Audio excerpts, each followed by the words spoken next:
Hi, my name is Bob Odenkirk, and I feel chocolate chip about being Conan O'Brien's friend.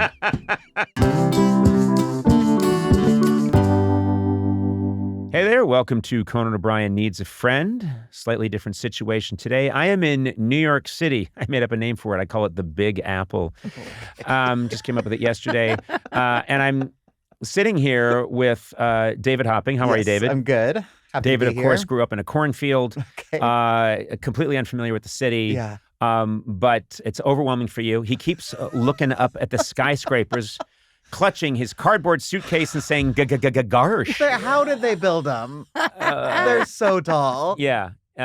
Anyway, he said they're like silos with windows. And I said, just take it easy, David. You'll get used to it. And this is nice. We have a connection back to L.A. with my perpetual chum for life, my ride or die buddy, Hell yeah. Sona, Movsesian. No Gourley today because she's off at a, I think, what is he doing? He's at it's like a festival where everyone just looks at their old 45s. Is that what he's doing? Wait, is he at like the Renaissance Fair? No? Where is he? What do you mean he's at a fair? Is he at a fair?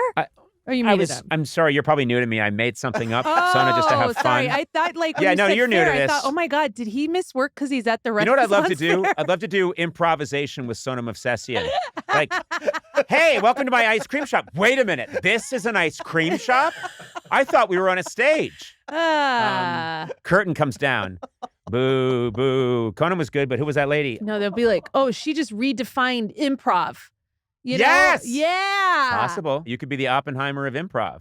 Oh, Just God. say, like, what are you talking about? This is not, no, we're on a stage. This is not an ice cream shop. Yeah. Audience, she just blew through my mind, man. Or I could say like, can you list all the flavors for me? And then it just derails the whole sketch because you're just like strawberry, vanilla, chocolate, Rocky Road. Hey, you're good at this. Rainbow You're a good sherbet. improviser. I'm out. Okay. Mint chocolate chip, Hazelnut. pistachio, hazelnut, Yeah. coffee, coffee with chocolate chip. David has one corn flavor. Okay. Good one, David. Was that your impression of Corn me? flavor. Why do I like corn why flavor. do I I'm sound going to like go a see the robot? Broadway show Smash. I did. I went Yeah. last night. Yeah. Yeah. And was it much like the TV show? It was. Yeah. Okay. Wow. There's so much he's not saying. Anyway, what's that, Sona? Do I work out? Yes, I work out. Oh, I didn't ask that. You did? Are you working out when you do work out? Like, do you go to the gym when you're Not on as the road? much. I've been too busy. There's been a lot to do. And so that my schedule gets thrown off. Well, it feels like you could And squeeze in then, like a half hour workout if you really were serious about it. What? What? Kind of hard to do. What's that? What's that? You're right. I gotta get to the gym. People, when they meet me on the street, they expect me to be jacked. Sona, Yeah? we've got a big show today. Big show. We got a really big shoe. Remember Ed Sullivan? No. Okay. Can we put crickets in? Oh, wait. Sorry. We're improving. Yeah, I remember when I used to watch Ed Sullivan as a kid and we had a big shoe. I remember that. Yeah. There Good you improv, go. Sona.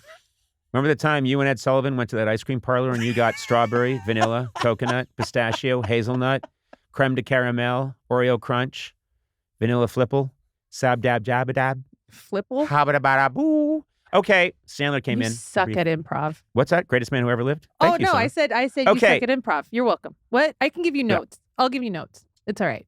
You know what? You should do My the guest intro. today. What? What's that? My guest today. You're the worst. Why are we?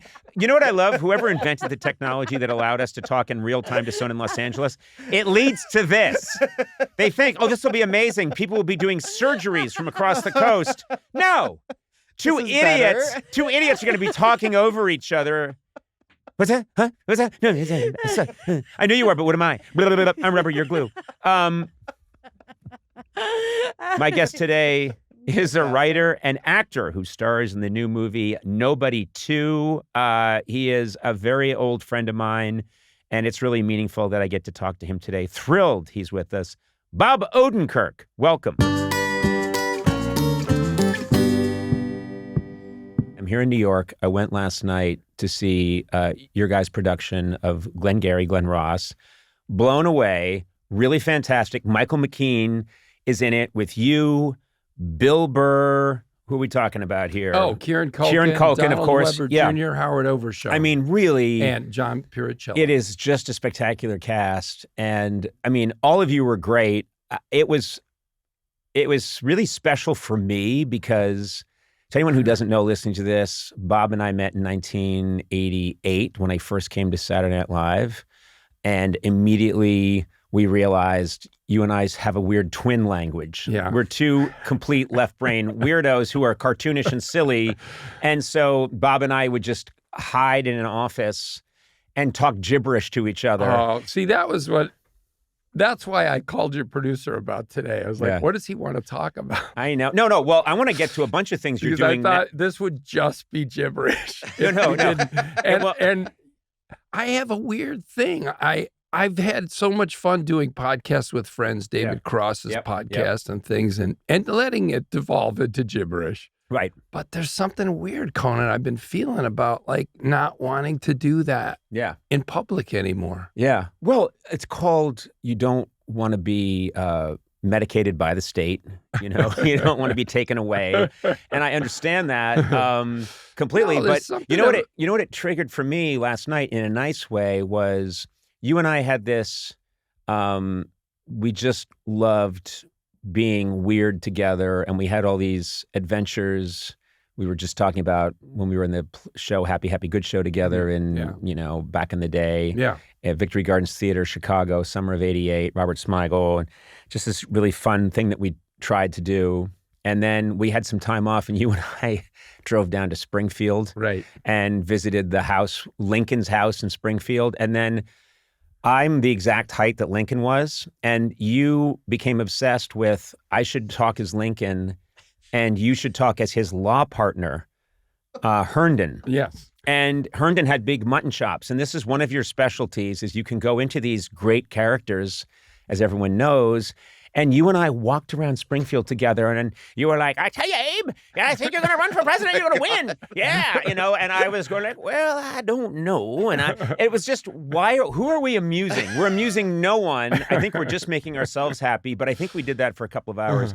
Last night was special for me because you're in this, I'm so glad it's been acknowledged. You got a Tony nomination playing Shelley Levene in this classic David Mamet play, and you killed it. You absolutely killed it. And it was so, because I flash back to, wait a minute, I remembered, I think in 1990 or 89 or 90, you did a one-man show called Half My Face is a Clown. Yeah. And again, we were still writers trying to figure out, do we get to be in front of people? Yeah. Should we be in front of people? Are we too weird to be in front of people? Yeah. And I went and saw you do your show. And there are bits in it that are still, I have such fond memories. And I remember at the time watching you and thinking, Bob's doing it. And he's really funny. This is great.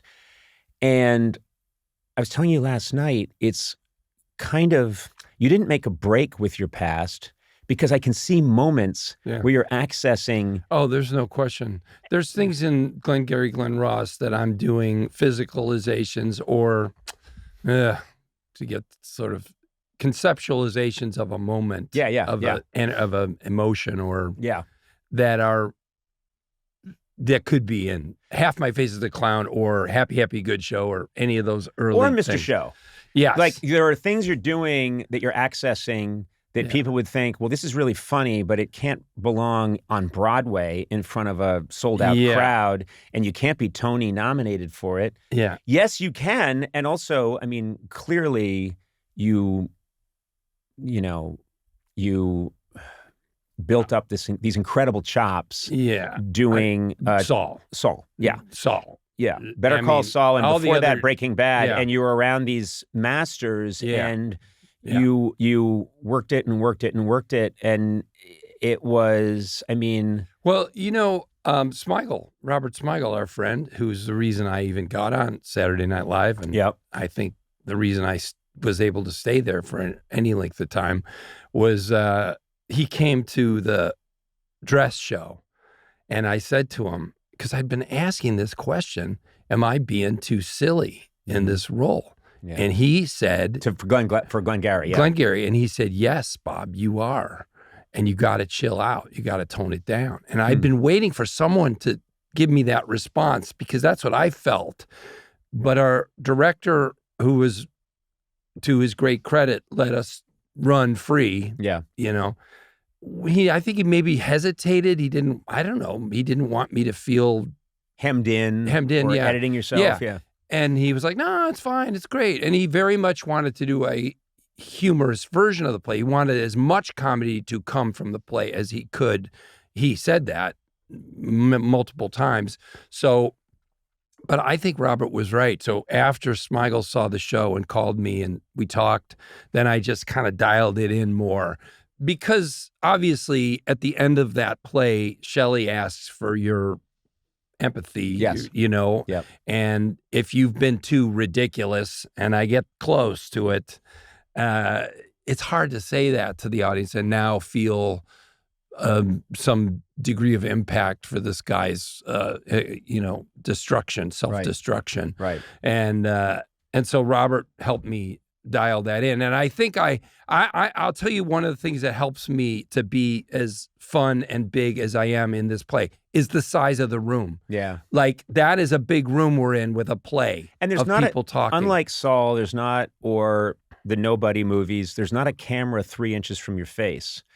Right. And so some amount of projecting and being big, but I just thought whoever had the idea, I don't know how it happened, but and particularly you and Bill Burr, you're both playing these characters that you feel like Mamet wrote them for you. That's how it felt to me. Yeah. And I was so happy because I was watching you on this huge stage on Broadway. Everyone, applause when the curtain comes up.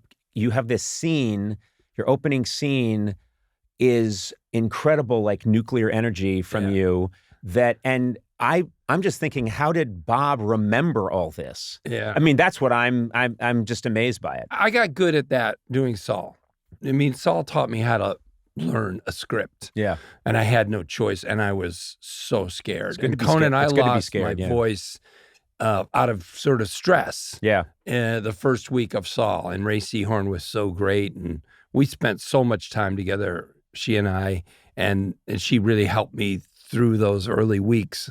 And so I learned that the ways to do that, which is essentially, I mean, if it's well written, if the thing is well written, even with the repetition that Mamet likes to use, feels like people slipping and tripping over their thoughts, and even with that, it's a story. It builds. It has one thing goes to the next. Even the trips in there, the vocal and the words that repeat themselves feel like they make sense, whether the person's nervous or excited or whatever. That's why there's a reason. There's an emotional reason. Right. And so it's really it's weird, Conan. The first thing I did with the Saul script and really with the Breaking Bad script was I just deconstructed it like a writer. Like if someone had said to you, rewrite this scene. And, that's what I did as an actor. It was like, what is he trying to say? Or what is his subtext? What is he, where's he going down a dead end? And then he goes back and starts again. And so it all comes from writing. And I got good at that, and there is also a kind of a weird muscle training that your brain, it gets better at memorization. Well, also, it's music. And the thing is, in comedy, we know there's a music to it. Yeah. And sometimes we have these ideas and thoughts, and it's just because you and I love music, and we've always been kind of fascinated with wanting to play music and do music. Yeah. And then it's that thing that so many comedians, we want to be a rock star. Right. Some, early on in our lives, people assessed our skills and said, you should try comedy. There's a music to this stuff, and there's a music to, and if you tune into that, I would think that would help, because the patterns in Glengarry Glen Ross and Mamet is just, it is, if you can hear the music in your head, and I can tell that you guys all are hearing that, and it could be a vocal performance. That's what it is. It's a vocal performance. Yeah. And sometimes when I was learning it, actually, I would sing it into my little recorder to help memorize it. And while you're singing it, it's not the most melodic thing you've ever heard, but it's got this like lyrical rhythm and kind of like melody that you find that helps you to memorize it. Yeah. I also would say Kieran, of all the people, is the one I most think about when I think about that kind of a sing-song version of his words and how he does it. By the way, Kieran never saw the film, never saw the play, so his performance is he's just purely... lazy. He's lazy. It's just lazy. You're putting him up on a pedestal, but Kieran is famously just doesn't prepare. Well, he's sleepy. It's not the same. I said to him once, it was on this podcast, that I was talking about him on Succession, his character on Succession, and I noticed that I said, am I wrong, or is your character just completely unable to sit? He can't sit on a couch. He can't sit for a minute. Yeah. And he was like, no, that's it. He, not that it's all of it, but I noticed a lot that he's constantly squirming and he uses his body so well. And last night in the play, there's a really funny moment where he's trying to get away from someone. He's headed for the door. Yeah. And then finally he gets to the door and the person says something that stops him and he just slumps. And it's like a Buster Keaton, Charlie Chaplin thing. It's really funny. We get so many laughs with this thing. Yeah. And a lot of it, I give a lot of credit to Bill Burr and that first scene with Bill and Michael. Yeah. So my scene comes on and there's laughs in there, but it's desperation. Yeah. And then you get Bill Burr and Michael McKean and great laughs written in. Mamet wrote these jokes in. And these guys are nailing every single one, not to mention, finding other moments along the way. Yeah. And the audience, because it's Bill, especially, he's a comic. I think this is pretty damn funny. Well, that's definitely funny. Laugh. Yeah. I'm allowed to laugh. Yeah. And so from that point on, they're looking for us to provide some comedy. Yeah. And it's been so much fun. And I don't think you'd ever see a funnier version of this play, but at the same time, I think we're getting at the core of what it's about. Yeah. I don't think we're dropping the meat of it just because we're finding all the humor within it. Yeah. It's funny because just as we were talking about music and stuff, I'm remembering one of the first things I heard you do when we were first meeting each other and we're in our early 20s was you used to do this character called Rocker. And he was a heavy metal rocker. Yeah. And I forget what he did, but he'd be like, because he sang sort of he talked sort of like Axl Rose sings. And I always wanted you to do Rocker. And he'd be like, rock and roll. And I just delight. Every time I see a guy, the other day I saw a guy walking down the street in Greenwich Village and he just looked like an old English rocker. And all I could think in his mind all day long, he's just saying, rock and roll, man. All day long. That's the only thing going through his head. You also did a but guy. Smigel used to do old people. Yes. I'm old. I'm old. And now I'm old. And now we're getting old. It's not so funny anymore, is it? I'm old. I'm old. Yeah, there's so many little things that we would go into. So mean to people. Yeah. But comedy should have a little bit of I do a thing where I'll be driving around. David, you've seen me do. I'm in a car and I'm driving around, and they're just people. Like you're in Manhattan and you're in an Uber, and people are all over the place. And I'll be like, better than him. Better than her. I'll be in a car and it's a guy who just is constantly making sure that he's better than everyone, and someone else, better than him. And then they're pushing a baby carriage, and I'll go like, better than the kid. Better than yep, still good. Better than, and like literally, you know. If anyone else heard it out of context, you'd be a monster. No. There's so much stuff I do, which is my take on a monster. And then sometimes you can think, is he a monster or is he doing his I hope he's doing his take on a monster. Yeah. And I think I am, but who sits in a car and goes better than him? And the one thing I did that only you tuned into was the miso soup horse. I used to go, one of my characters was the miso soup horse, and it was a horse that just went, miso soup. And you would laugh. And like every other writer was like, would you fucking shut up? miso soup. And Bob would get have that great laugh, and I'd be like, well, at least he'll be my friend when this is all over. I got to watch. You came out with Nobody, and one thing I would not have guessed. If you had told me, okay, I meet this guy, Bob Odenkirk, and Future Man came to me and said, let me tell you about Bob in the future. He's going to be on Broadway. He's going to be Tony nominated. I'd be like, yeah, that tracks. I can see all of that happening. He's going to have a sketch comedy show that becomes the formative sketch comedy show for a lot of people, along with David Cross, called Mr. Show. I'd say, like, yep, tracks. He's going to be an action star. I would say, I like you, Future Man, but clearly you have a brain tumor. And when Nobody came out, I was like, oh, I got to, because you told me about Nobody before it came out. And you said, Conan, there's something I want you to see. There's something I want you to see. You're gonna, and you said, there's something I'm doing now that I think is going to surprise you. And I was like, well, whatever. I didn't know what you were talking about. And Nobody came out. Fine. And when it came out, I was just, oh, he's so good at this. And the bus scene was this thing that really got me, where you get beat up and thrown off the bus. Yes. And then I think I don't know if you take a belt off and you tie it around and you get back on the bus. Yeah. And I thought, this is tapping into something that's always in Bob. Yeah. There is rage. There's a rage. There's a determination.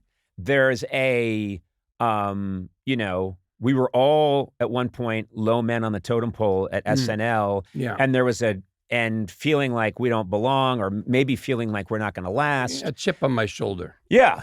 And chocolate chip. And but I see it, and then I think, but what's amazing is this role came along when you're completely established as a great actor. So you've got that part, and then you're kicking ass, and there's a rage, and I saw Nobody 2 and really loved it. You saw it. I saw it. Yeah. How did you see it? Because I'm sure they've been very protective of it. Oh, they are really protective. They sent me a link. I was trying to watch the link, and it wasn't letting me, and clicking on it. And there's all these codes you have to put in. And it's like getting into the Pentagon. I feel like I'm trying to access nuclear weapons. But anyway, long story short, I finally get in with a lot of help from young people who know how the internet works and how computers work. Yeah. And they know the whole alphabet. Oh, that was low. Just because I'm an ape, I don't know the alphabet. An Irish ape. When Bob sees me, he sees one of those immigrant cartoons of a dirty Irishman from 1870 who looks like a giant gorilla, but has like red mutton chops. This is why I was nervous about the podcast, is because I thought you just make me laugh for an hour, and I would. That's all that people would see is Bob is a gibbering, giddy. No, you've gibbling fool. Is that a word? Gibbling. It is. I'm now. a gibbling I think it's a fool. gibbling. You're a gibbling fool. But I honestly, Conan, you make me laugh so hard, and it's such silly stuff. And I have to say, the thing that I'll never forget laughing so hard at is the impersonation of the alien from the movie. Oh, Enemy Mine. Enemy Mine. Yes. And it was 2 a.m. I probably ate too much, Thai food, so I had some kind of sugar rush. 2 a.m., 3 a.m. Lou Gossett Jr.'s in the movie, along with... This had nothing to do with the Dennis Quaid. And Dennis Quaid. This had nothing to do with who was hosting the show. No, it wasn't anything to do with anything. No one was hosting the show at all. In fact, the movie wasn't even recent. Yeah. And you started doing the alien. The pregnant Dennis Quaid. I mean, the pregnant Lou Gossett Jr. And he's an alien who you've seen as evil, but then you realize that his species can have a baby, which comes late in the thing. This is real, because I never saw the movie. This is real. And then there's this part where he's gone from like vicious monster and he's gone from like the monster in Terminator, not Terminator, but Predator, to suddenly it's as if at the end of Predator the monster is like and rubbing its very pregnant belly and making very maternal faces, and it blew my brain. And all I could do was, we had work to do. Yeah. and you and I are howling because I'm rubbing my belly and making. I'm with child. I'm with child. And which may not even be, I don't think it's even in the movie, I'm with child, because no alien would know that saying. That was in the movie. That would be the I don't know. But anyway, to fans of Enemy Mine, I'm sorry. Writing that in and then people being like, this one line, I think we might be pushing it. We got to tweak I'm it. with child. I'm Does with he need child. to keep saying that? He says it 12 times. Yeah, I mean, counted. this really cool, vicious alien is like, I'm doing Kegels. I have a cream I rub for stretch marks. Two. I'm eating for two. I have to eat 2 human skulls. Burp. But the point I want to make about, which is really fun, is I love the Nobody movies. I love the second one. Or The Rage. Well, I like talking about when Odenkirk's you access Rage. But you know what? You're able to access that. It's your nuclear. It's the only gift my father gave me. Is that true? At some level, yeah. You had a very well. My dad was funny, but not in the way I am. He was funny in a. He was good with a line, like a jokey line. But you had a complicated relationship with him. Well, we had a distant relationship. It was more like a pen pal who never wrote to me and I never wrote back. No. But no, he was seriously. He was able to go from 0 to 80 in like 2 seconds, right? And I think I can do that, and it actually lends itself to acting and all kinds of things. And right. It's kind of a. I said to David Carr, the great journalist, once he had come to see Better Call Saul. And he was watching a scene, and afterwards he said to me, I don't know how you do that. And I said, I know how I do it. He goes, oh, yeah? How do you do it? And I go, I have poor emotional boundaries. You're being honest, but it's funny, too. Yeah, but it's kind of true, and it is actually kind of true of not all actors, but a lot of actors who are able to, can't help but slip between sort of emotional responses that are maybe a little too intense. Mm-hmm. And you could say that that's a wonderful skill that they're putting on display, and it's shocking and surprising, and it grabs you and it involves you, and then of course in real life it can be very bad and not healthy and really be a sign of poor health, mental health. But I have to go from that to this, which is in 2021. I remember where I was, but someone came in the room and they said, Bob Odenkirk had a heart attack. And I mean, I'm always hearing about people I know tangentially through this business who've fallen sick or something. But I had a real response of, I know Bob. This is really upsetting and horrifying. And initially, I couldn't get a read on, are you gone? I started to hear this is really serious. Yeah. And then I know your brother Bill, who's hilarious. And Bill, love you. And shout out to Bill Odenkirk. And I got in touch with Bill, and he told me, we think he's going to be okay, but it was bad. And I was turned out that you were completely out. You were out. Yeah. It's a weird thing that happened. And so one of the tributaries to the Widowmaker got completely blocked, and I went out. Were you in the middle of a scene, or no? We were in a break, and it was during COVID shooting, so we were separate from the crew. And luckily, I didn't go to my trailer. If I'd gone to my trailer, I wouldn't be here, because they don't bother you when they knock. They wait for up to an hour. Right. You know, who takes an hour to masturbate?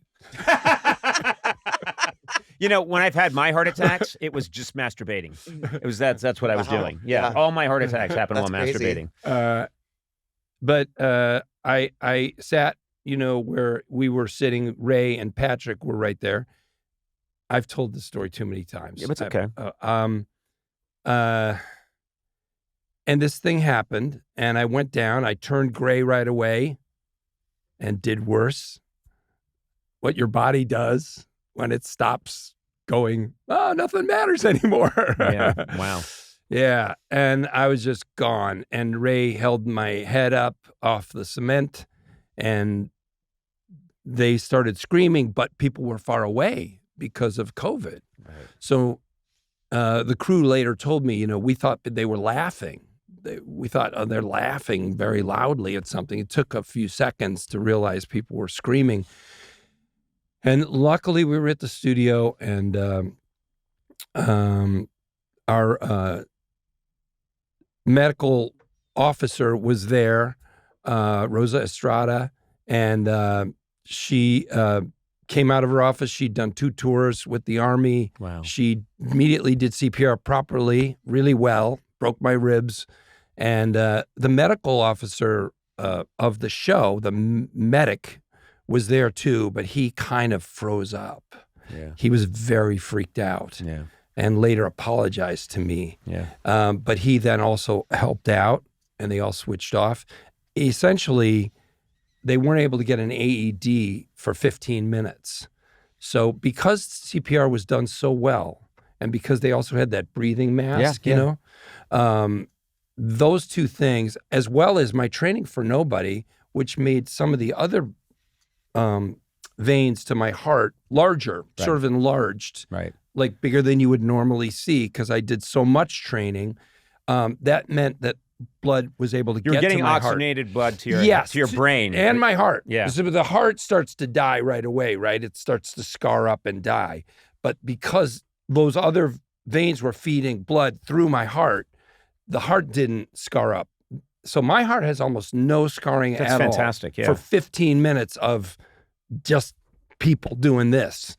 And then they had the AED, and it took 3 hits for the AED to work, which is a lot. Yeah. It's kind of super scary. And that's where some of the fear and the real, everything about it was really scary. And in fact, Tony Dalton, who played Lalo and his good friend, he was there. They were all there. Everybody gathered around, and he said, I saw a guy die from a heart attack. He at an airport, and same exact thing as what I saw it again. I'm like, well, he's dead. This guy's over. And so it was the 3 AED hits that also super freaked people out, because that AED device does a thing. It talks. It says, no heartbeat detected, step away from the body, 10, 9, 8, 7, down to 1, and then it shoots, and then your body jumps off the ground, and then there's like some recoup moment, and then it goes, no heartbeat detected, and so they also check you. Then it's a step away from the body, because you can't be near it, right? You can't be touching it, or you'll get shocked. And so the fact that had to be done 3 times made everyone feel that this thing was maybe not working. Yeah. And so then we were very far from a fire station. I'm going to tell this story. I've told it too many times. I apologize. Just go to the next clip. No one heard the other times. This is the first time. We're the first time. I mean, it people took really 25 minutes for the ambulance to get there. Yeah, Jesus. And then, they were far. And then they took me to a great hospital, Presbyterian in Albuquerque. And then at 5 a.m. in the next morning, I think they put me in a coma. I think they put me in a stasis state. And then at 5 a.m. they went in through here, which you can't even see that scar anymore. They went in through your wrist? And they went in, pushed it out, cleaned it out, put in 2 stents. Jesus. They used just a bristle brush. That they got at the hardware store. And they don't clean it. They don't clean it between procedures. I told them, it's just sitting on the shelf for months. There's dust on it. Did you wash it? Did you rinse it? Nothing. They keep it in their glove compartment. They said we were in a hurry. Yeah. I said, well, you were worried about me. And no, we had other projects. They call us There's projects. a toilet that needed work.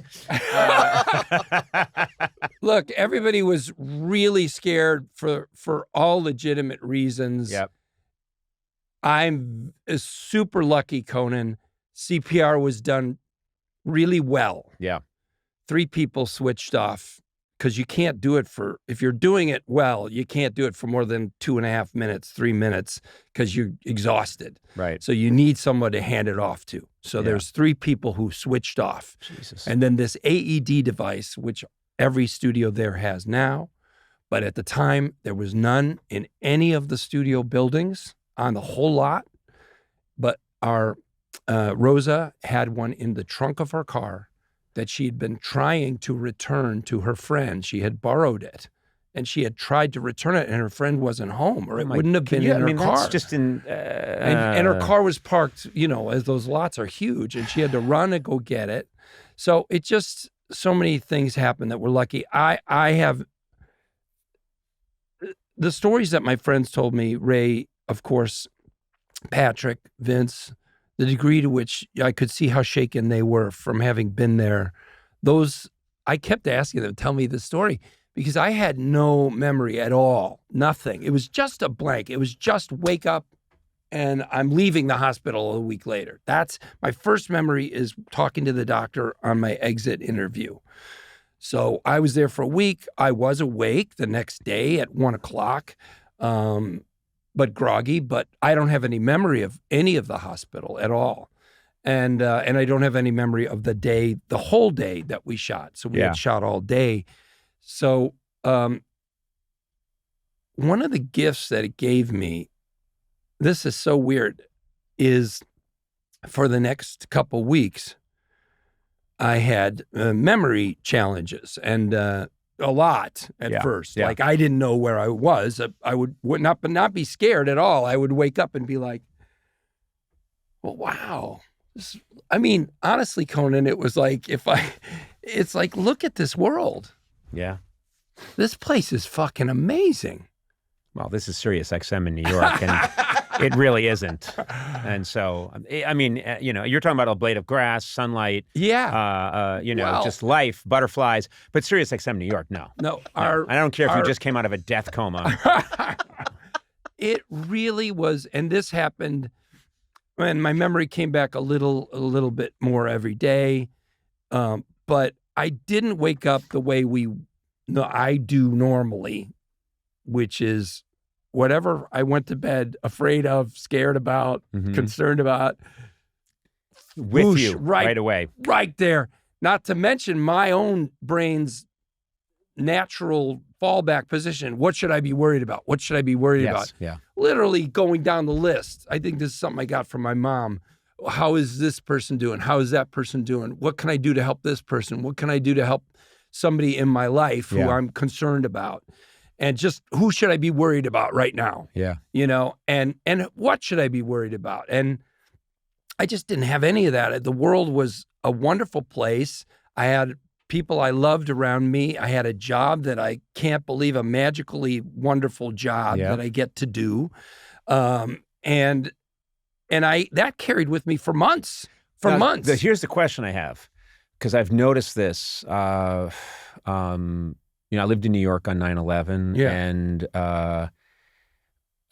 everybody was on their best behavior after 9/11 in New York City, and it was just a beautiful thing. And you'd go to a restaurant, people said you've got to go out, you've got to keep the city going. You'd go places, and the person would come over to take your order, and you'd ask them how they're doing, where do they live, and then you'd make them sit down, and they'd join. It was just this happening, and I think it lasted 5-6 weeks, and then people started bickering, and I just thought, oh, I see, this is what humans revert.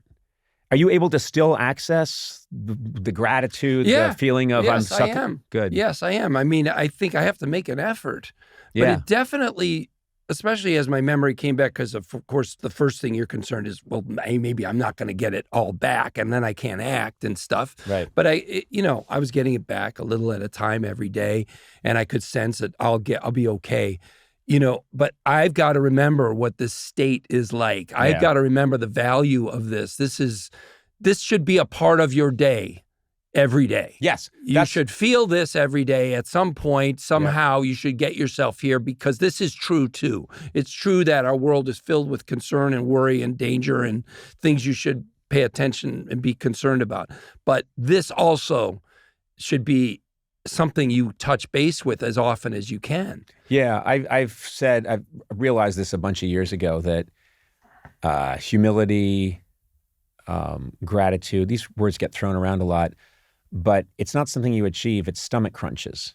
You know, you've gotta, or stretching. Yeah. You gotta do it every day or every other day, or it doesn't, there's no like, I feel gratitude, check that off. You've got to just keep going back at it because human nature and also modern media isn't, I mean, you pick up any device, you turn on the TV, and we are programmed to receive bad news all the time. Right. So yeah, you're absolutely right. But I mean, talk about, you do have a lot to be grateful for in addition to your career. But just if you were looking at your career, I would say, you know, I said this, I heard that people were giving blurbs for your book, your autobiography, which I really loved. And so I wrote on it. I'm hard pressed to think of anyone who's had a more fascinating, unpredictable, like great career arc than Bob Odenkirk. And I meant it because I knew you like when you were,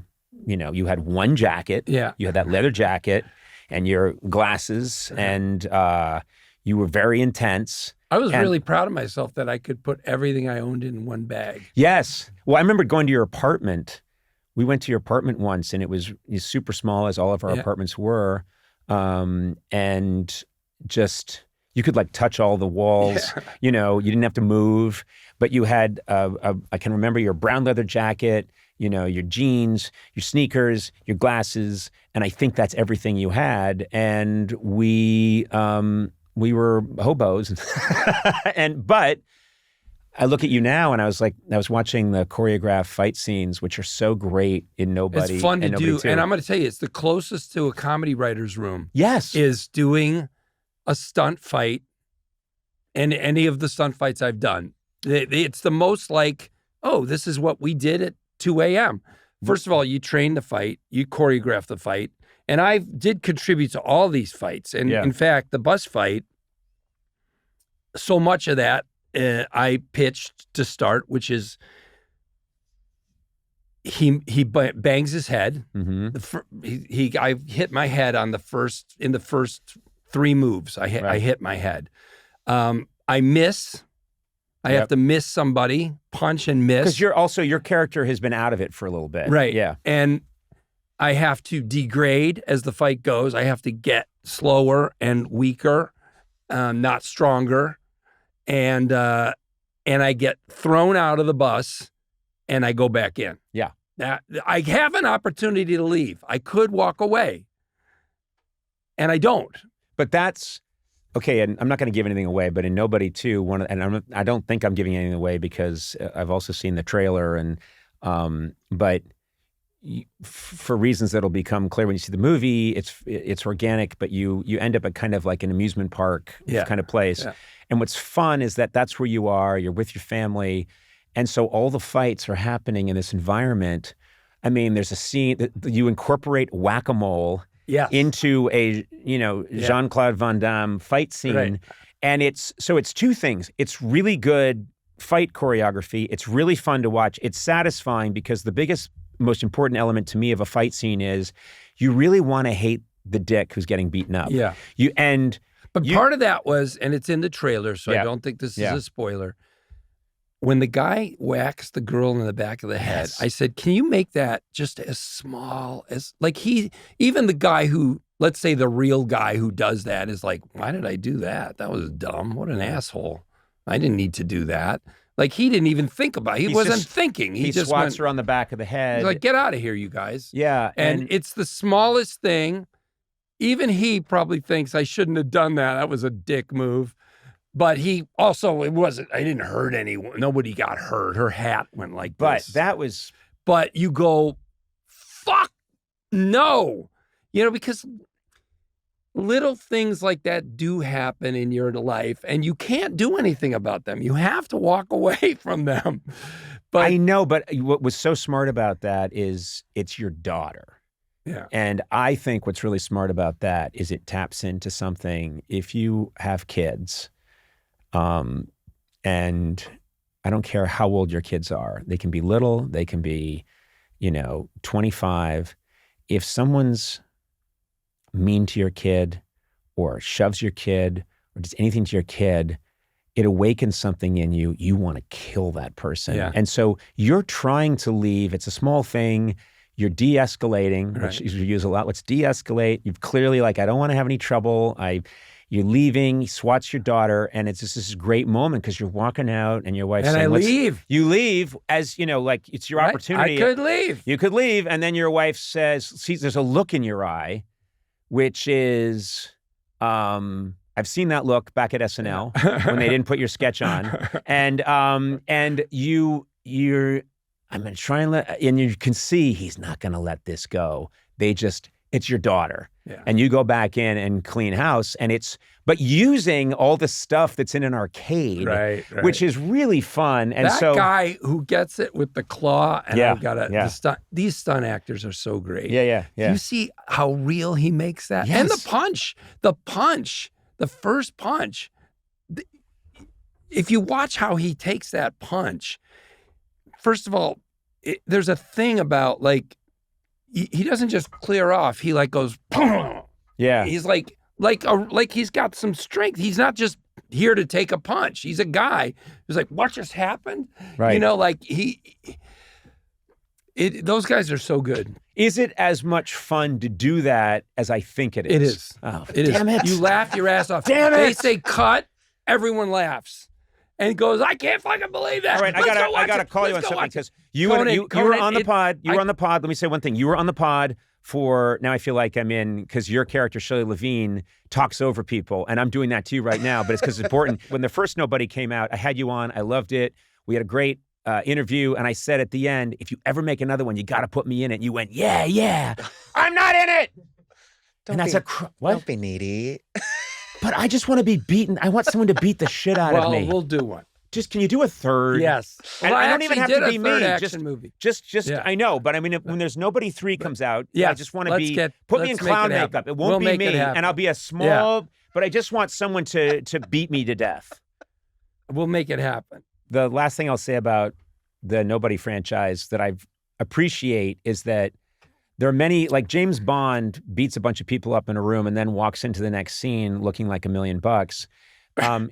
You are a real human who's just fought 10 guys, and you've been hit as often as much as you've hit someone. You've taken as many hits as you've given, and you can tell progressively as it goes through. I mean, Wile E. Coyote gets a reset after every scene. He can blow up, and then he walks back in the next scene, and it's a fresh Wile E. Coyote opening the Acme rocket boot, Acme rocket boot box. But you can tell you just take a lot of punishment because you're a real person who's fighting all these people. And I want to do a scene in the next movie, if there is another, where he goes through a metal detector and his body is pins. all pins. And then you fight all the TSA people. All right, I'm going to have to wrap this up because we have talked and talked. Well, and this will be heavily edited. I just got to say one other thing. Mm-hmm. When I was training for Nobody, mm-hmm. and I trained for probably you could say 3 years, and when I would go do Better Call Saul, I would train for twice a week. But when I was in LA, I would train 3 times a week at the actual stunt gym. And I didn't think the movie was going to get made, but they were offering me free training with this great guy, Daniel Bernhardt, who trained me. And it's like free, I learned about exercise. I didn't know shit about it. And so I'll take that, and then you can call me and say, we're not making the movie. And I'll go, all right, thanks for the free gym hours.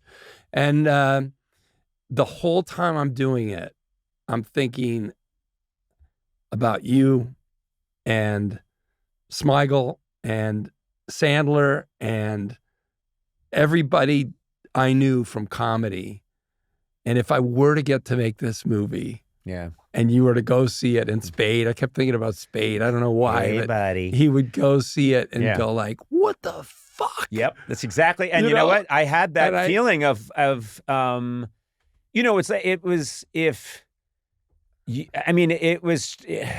was such a mind blower because it was as if you heard there's this incredibly sensual movie out. It's got really heavy sex scenes, and all the women are losing their mind because the guy's so incredible. And you're like, who is it? It's Conan O'Brien. What year? He's 62. Are his eyes still kind of creepy, and is his lips still thin? Yes. How's his skin? It's okay. Wait a minute. What? Are his legs disproportionately long to his body? Yeah, but man, the way he goes at it when he takes his shirt off. But only the difference was you completely owned it, and it was great. And there's no like, good for Bob when people are buying movie tickets, especially worldwide. So I promise you, I thought of you guys often. Keep us in your head all the time. When I was exercising and thinking, that's just a reason to be doing this. Is if I could pull it off. Well, Bob, that would blow my friends' minds. Here's how I'll end this.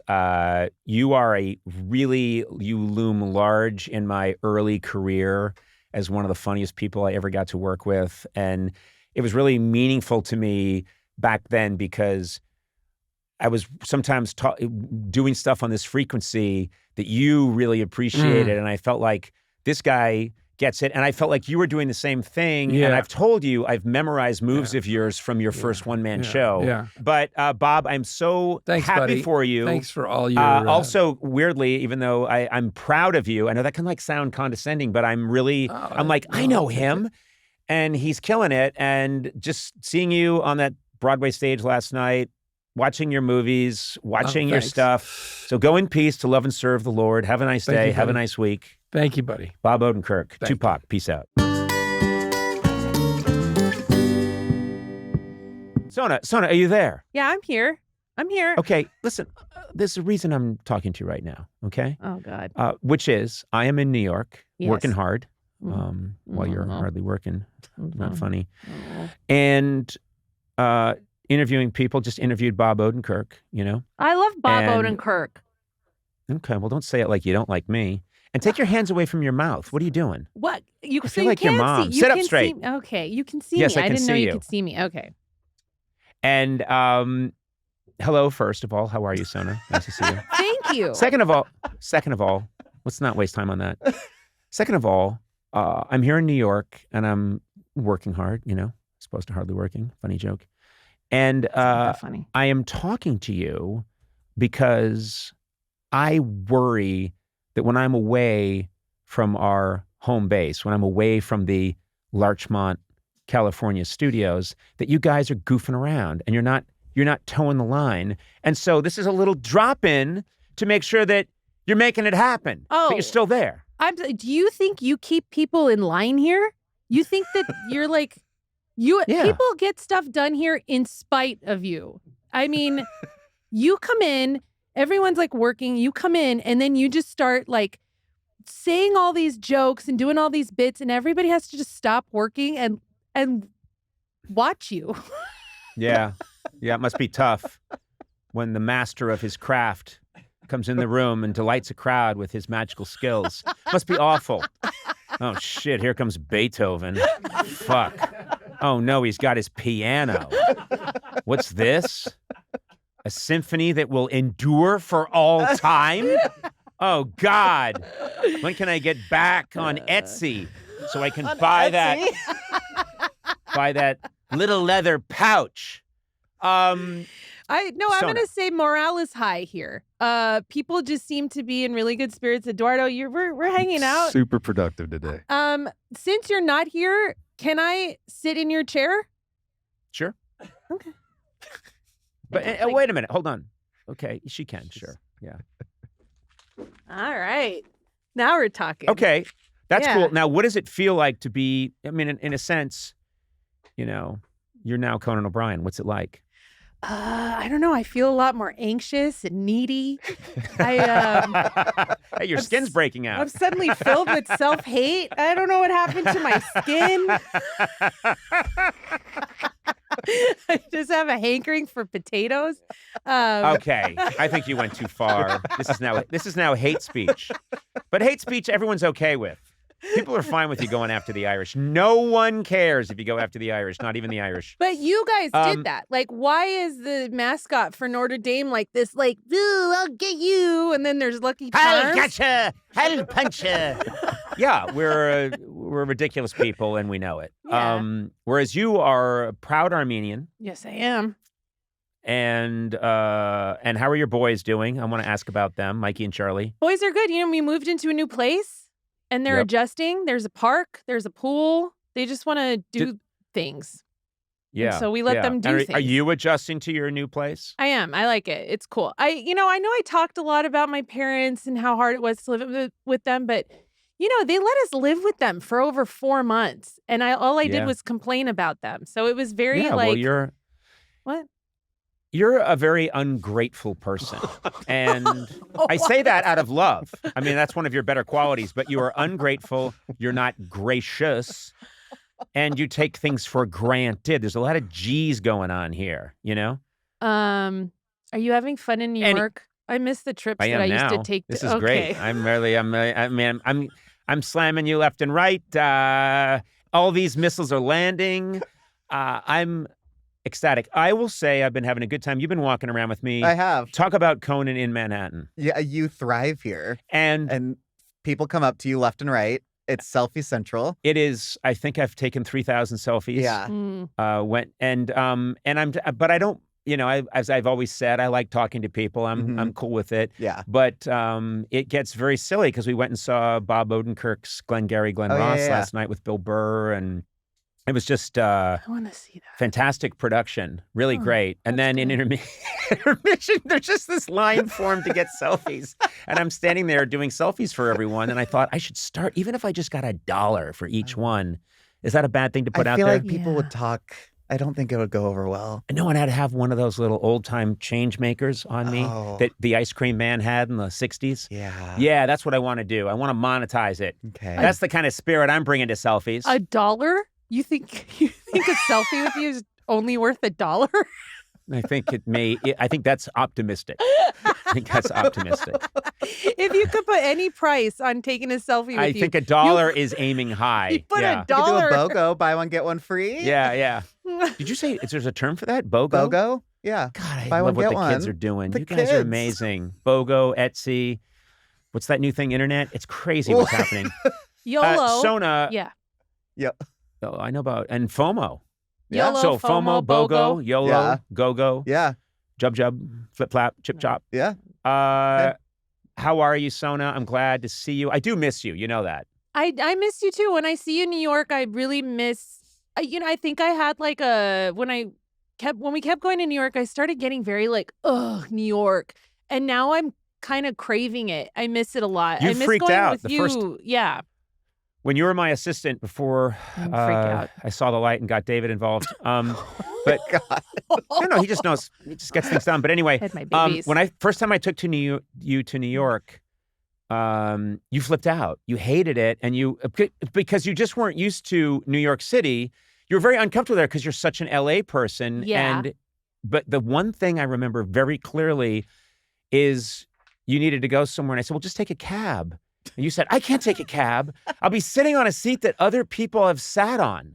And I thought, what? What? What are you talking about? What is this narrative you've weaved in your mind? I sit on so You many said seats. that. I've interacted indirectly with so many butts in my life that you think I'm. This is a clear memory I have. Don't say this didn't happen. I'm not saying you didn't want to take a cab. It didn't happen the way you said. First of all, cabs aren't gross. Like, they're gross. But I take like lifts all the time, and I don't have a problem with that. I think so. that What the was city, your beef with New York cabs? It's over. I mean, they're gross. They're like dirty. But at the same time, I think that you're making it seem like I'm like prissy, like, oh, I can't sit there. I guess to a certain extent, there was a lot of like, I don't like cabs. But I think that there was. But you say that's improved now. You're better. You're over it. You're fine now. Kind of, yeah. But I think that I got overwhelmed when I would go to New York. Like, it was overwhelming. Yes. It's an overwhelming city. And then when you're like me and you just want to go out and do stuff and you don't know what to do and you decide to just stay in your hotel, you feel like you're missing out on everything. And it just... I think it also, not only in New York, which is an overwhelming city, but you're with Conan O'Brien, a beloved figure. And I think that was overwhelming for you as well. I mean, Conan, nope, I want to sleep with you. Oh, there God, he is. what? Remember? You think, people do I remember random people coming to you and just saying like, you know, Conan, just I want to you're sleep with me all the time. And they're like, oh my God, I can't believe it. And, you know, I had a sex dream about you just an hour ago and it's 4 o'clock in the afternoon. You know, that kind of thing, whatever. Never heard anyone say just that. people like, I want to give you money or No, you're a Christ-like figure.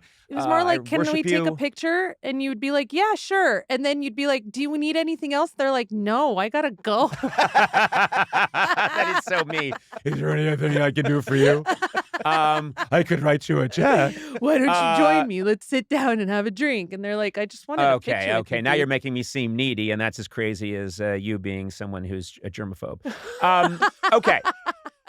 Sona, I checked in on you. I miss you. I know. I give miss my you too. love to Tack and your lovely boys. Do they still like their Uncle Coco? They love Uncle Coco. They talk about you all the time. Did I ever tell you I showed them like, I sent you a video. You sent them a video back, which I had to play with for them like 150 times. And after I did it, one of them, I think it was Mikey, went, Uncle Coco's kind of funny, huh? And I was like, yeah, he is kind of funny. Like, I don't, in their minds, you're just like this funny guy, but they don't realize you've been working in comedy. I was taking a ride. I was back from my college reunion, and I was in Boston, and I was taking I think an Uber and somewhere, and the driver is just driving me, not really paying attention. And I always chat with the people, so I'm chatting back and forth. And then I made kind of a joke, and the guy laughed, and he said, "You have a sense of humor." He's from another country. He's learning the language. You have a sense of humor. And I was like, whoa, still got it. All right, Sona, be well, and I'll be checking in with you in about 20 minutes. Okay, I'm excited. I like sitting in your chair. Maybe you can sit in my chair from now on, and I'll just sit in yours. It's like first Getting chair. used to other people's chairs. I like it. Yeah. All right. Butts. Your fear. Okay, don't say butts. Come on. Sorry. Butts. Lots of butts sat in all these chairs, and I'm fine sitting in them. So, I guess I proved you wrong. I got to go. Beethoven out. I got to get my piano out of here. Not Beethoven. You'll see. Beethoven the dog from the movies. All right. I'll talk to you later, Sona. Bye. Bye.